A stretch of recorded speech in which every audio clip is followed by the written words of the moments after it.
A gente sabe que as desavenças entre a Daiane e o síndico, elas eram constantes. Já acontecia há mais de um ano, diversos boletins de ocorrência diversos entre um e outro.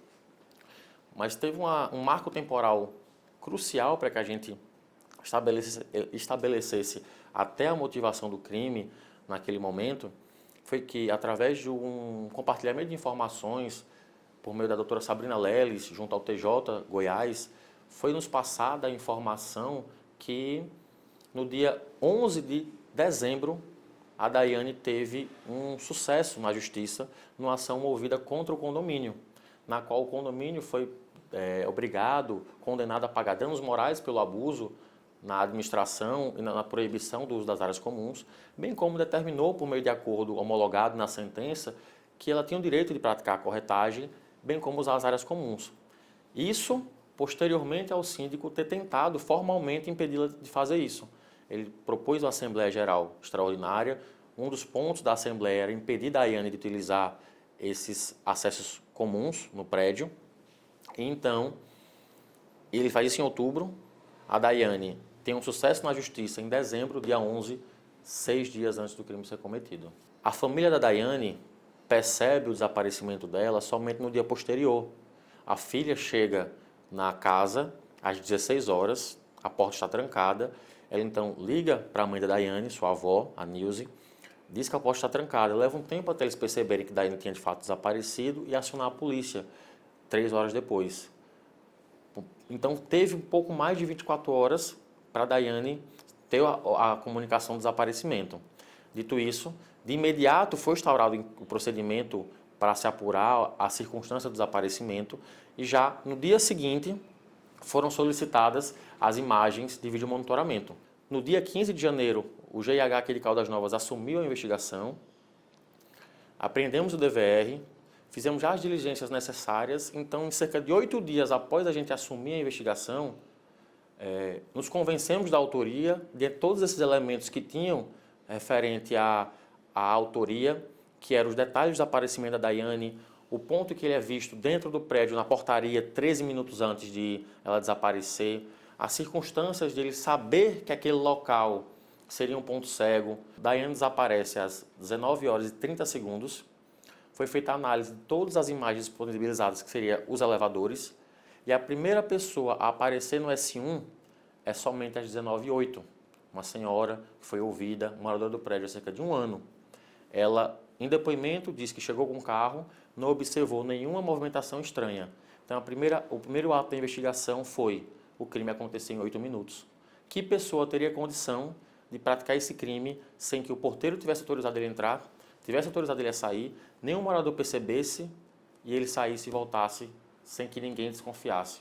Segundo, esse autor teve a capacidade de trancar a porta da Daiane, porque no vídeo que ela grava fica nítido que ela deixou a porta aberta. Então esse autor tinha que ter condições de voltar à cena do crime, trancar a porta, para justamente demorar esse lapso até que a Daiane fosse percebida como desaparecida.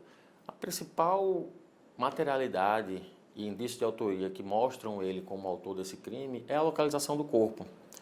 Como pôde ser visto em todas as imagens divulgadas pela Polícia Civil, as equipes de reportagem que tiveram no local, a dificuldade que seria encontrar aquele corpo naquele local sem que o autor indicasse daquela forma.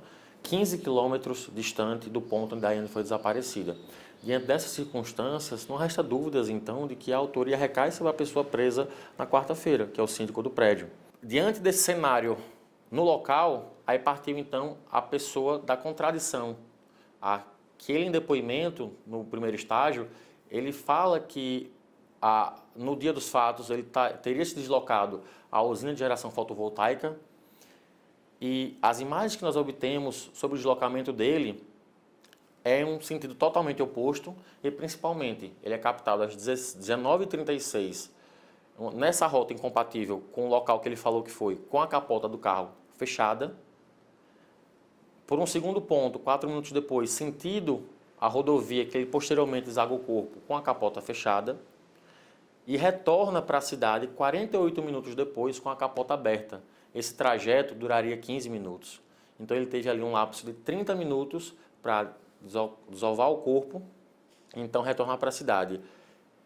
Então, diversos detalhes foram demonstrando para os investigadores que aquele caso era um homicídio, que ele era o autor. Primeiro precisava se convencer de um homicídio, depois se convencer da autoria dele para representar para uma prisão dessa magnitude sem a localização do corpo. Outro detalhe que eu queria esclarecer é que tem se falado muito sobre a atuação da Polícia Civil, sobre os diversos boletins de ocorrência colocados contra a Daiane, que a atuação poderia ser morosa, algo nesse sentido. O que a gente pode falar é que todos os procedimentos que Daiane levou ao conhecimento da polícia, eles foram concluídos e remetidos ao Poder Judiciário. Ocorre que tem circunstâncias que fogem até a própria atuação da polícia, que fez o seu papel, mas que os crimes, por vezes, noticiados eram de ameaças, de lesão corporal, de injúrias, crimes cujas penas não permitem uma prisão preventiva, crimes cuja atuação da polícia é instruir o procedimento, encaminhar ao Poder Judiciário. Isso foi feito em todos os casos. Todos os casos da Daiane foram entregues ao Poder Judiciário. Daiane em nenhum momento deixou de ser ouvida pela Polícia Civil quando teve conhecimento. E desde que a força-tarefa, liderada por essa autoridade policial, foi criada e determinada para resolver o caso, nós, eu, minha equipe, atuamos incansavelmente, de cerca de 10 a 12 horas por dia, para que a gente pudesse entregar a resposta para a família, a autoria definida e resolver o caso.